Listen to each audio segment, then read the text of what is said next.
जय हिंद। मैं आप लोगों के बीच में काफ़ी लंबे समय के बाद आया हूँ। मैंने कोशिश की थी कि मैं बीच में आपके बीच में आऊँ, लेकिन कुछ कारण से मैं आ नहीं पा रहा था।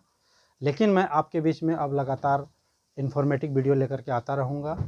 आज इसी कड़ी में मैंने वर्ल्ड ज्योग्राफी का एक बहुत ही इंटरेस्टिंग पार्ट लेकर के आया हूँ, जिसे ब्रह्मांड एवं सौर मंडल के नाम से जानते हैं, जो प्रत्येक व्यक्ति को जानना चाहिए और जो लोग प्रतियोगी परीक्षाओं की तैयारी करते हैं उनके लिए तो बहुत ही फ़ायदेमंद होने वाली है। तो आप हमारे इस वीडियो को ध्यान से देखें, समझें, और इसमें अगर आपको कुछ कमी लगता है तो हमें कमेंट के माध्यम से उसको बताने का और अवगत कराने की कोशिश करें। तो चलिए विलंब ना करते हुए हम प्रारंभ करते हैं। ब्रह्मांड एवं सौरमंडल। सामान्य परिचय में हम लोग देखते हैं कि पृथ्वी, सौरमंडल और आकाशगंगा। तो पृथ्वी जो है कि हमारे सौरमंडल का हिस्सा है, सौरमंडल हमारे आकाशगंगा का हिस्सा है, और ऐसे लाखों आकाशगंगाओं से ब्रह्मांड का निर्माण होता है। तो ये हम लोग जानते हैं कि सौरमंडल संपूर्ण ब्रह्मांड का हिस्सा है। इसकी रचना निहारिका नामक एक विशाल गैसीय पिंड से हुआ है। यानी कि निहारिका नामक एक विशाल गैसीय पिंड से हमारे ब्रह्मांड सौरमंडल का जो है कि निर्माण हुआ है। तो हम देखते हैं क्या है कि इसमें अलग अलग वैज्ञानिकों ने समय समय पर अपनी अवधारणाएं रखी, और जिसके माध्यम से हम लोग ब्रह्मांड की उत्पत्ति को और सौरमंडल से संबंधित फैक्ट्स को हम लोग जानते हैं। तो हम कोशिश करते हैं कि यही विद्वानों के जो अध्ययन है उसके माध्यम से मैं आप तक उस बात को पहुंचा पाऊँ। तो देखते हैं कि इसमें सबसे पहले टॉलमी साहब जो हैं कि टॉलमी नाम करके एक खगोल शास्त्री हुए, जिन्होंने जियोसेंट्रिक अवधारणा का प्रतिपादन किया। जियोसेंट्रिक अवधारणा का मतलब हुआ, जियो का मतलब हुआ पृथ्वी और सेंट्रिक का मतलब हुआ केंद्र। तो इनकी अवधारणा के अनुसार पृथ्वी केंद्र पर है और सूर्य और बाकी ग्रह जो है कि उसकी परिक्रमा करते हैं।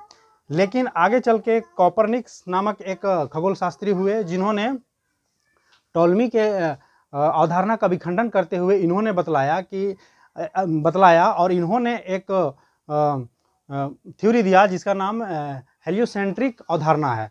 तो इसके अनुसार क्या है कि इनका कहना है कि नहीं, सूर्य जो है कि वो केंद्र पर है, ब्रह्मांड के केंद्र पर है, और बाकी पृथ्वी और बाकी ग्रह जो है इसकी जो है कि परिक्रमा कर रहे हैं। लेकिन आगे चल करके ये क्या हुआ कि इन्हीं की अवधारणा को माना गया, और ये कहीं ना कहीं आधुनिक खगोल शास्त्र का इनको जनक भी की उपाधि दी गई, और इन्हीं के अध्ययन को आगे बढ़ाते हुए और भी 16वीं शताब्दी में एक केपलर नामक एक खगोल शास्त्री हुए, जिन्होंने ये ग्रहीय गति के नियम का जो है कि प्रतिपादन किया, और इन्होंने बतलाया कि ग्रह जो है वो गति कर रहे हैं। हमारे जैसे ग्रह जो है पृथ्वी है वो अपने अक्ष में भी घूम रही है और अपनी कक्षा पर भी घूम रही है। तो इस तरह के नियम का खोज करके ये हमारे केपलर साहब जो है कि इन्होंने बताया।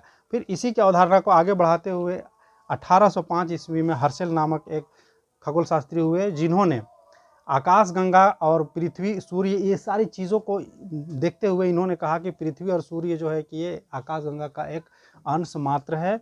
इस तरह से हम देखते हैं कि 1920 ईस्वी में एडविन हबल नाम करके एक भूवैज्ञानिक हुए, एक खगोल शास्त्री हुए, जिन्होंने ये कहा कि अभी भी ब्रह्मांड का विस्तार हो रहा है, और इन्होंने कहा कि आकाशगंगाओं के बीच साबित किया, ये सिद्ध करके बतलाया कि आकाशगंगाओं के बीच का जो दूरी है वो अभी भी बढ़ रहा है, विस्तार हो रहा है, जिसके कारण इन्होंने कहा कि ब्रह्मांड का विस्तार अभी भी हो रहा है। तो हम इन सारी चीज़ों से, इनके अध्ययन और इनके खोज से आज हमारे बीच में जितनी भी जानकारी है वो यही है कि अभी भी हम जितनी चीज़ें आज तक फाइंड आउट कर पाए हैं ये सभी इन्हीं के खोज और इन्हीं के अध्ययन के माध्यम से कर पाए हैं। ये तो हमारा ब्रह्मांड हुआ। अभी ब्रह्मांड के बारे में हम लोग और भी विस्तार से जानेंगे जब बिग बैंग थ्योरी पढ़ेंगे, जो कि हमारे जॉर्ज लेमन के द्वारा जो दिया गया है वही अभी भी माना जा रहा है। अब इसके बाद हम लोग देखते हैं, शॉर्ट में संक्षिप्त में देख लेते हैं सौरमंडल। हमारा जो सौरमंडल है, तो सौरमंडल के सबसे निकटतम ग्रह जो हमारा बुध है, उसके बाद शुक्र है, उसके बाद पृथ्वी है, उसके बाद मंगल है, उसके बाद डॉटेड लाइन जो आपको दिखाई दे रहा है वो क्षुद्र पेटियां हैं, और क्षुद्र पेटियों के बाद जितने ग्रह हैं 4 ग्रह वो गैसीय ग्रह की श्रेणी में आते हैं, जैसे कि बृहस्पति ग्रह हो गया, शनि ग्रह हो गया, अरुण हो गया और वरुण हो गया। तो ये क्षुद्र पेटी के जो अंदर में जो ग्रह हैं ये ठोस ग्रह की श्रेणी में आते हैं। इसमें फेरस पाया जाता है, जिसके कारण यहाँ लोहा और मिट्टी की मात्रा होती है। लेकिन इसके बाहर वाले ये गैसीय ग्रह हैं। और यहाँ पर क्या है कि जो हमारे ग्रह हैं, इसमें किसी किसी में ऐसा है कि किसी के उपग्रह हैं, किसी में बहुत सारे उपग्रह हैं, किसी में उपग्रह नहीं भी हैं। तो जैसे बुध हमारा, इसमें एक भी उपग्रह नहीं है। मंगल में, शुक्र में भी उपग्रह नहीं है। हमारे पृथ्वी में एक उपग्रह मात्र चंद्रमा के नाम से है। और इसी तरह बहुत सारे हैं जिसमें बहुत सारे उपग्रह हैं। आई होप कि आपको ये वीडियो समझ में आया होगा। मैंने कोशिश की कि आपको ये बेहतर से समझ में आए।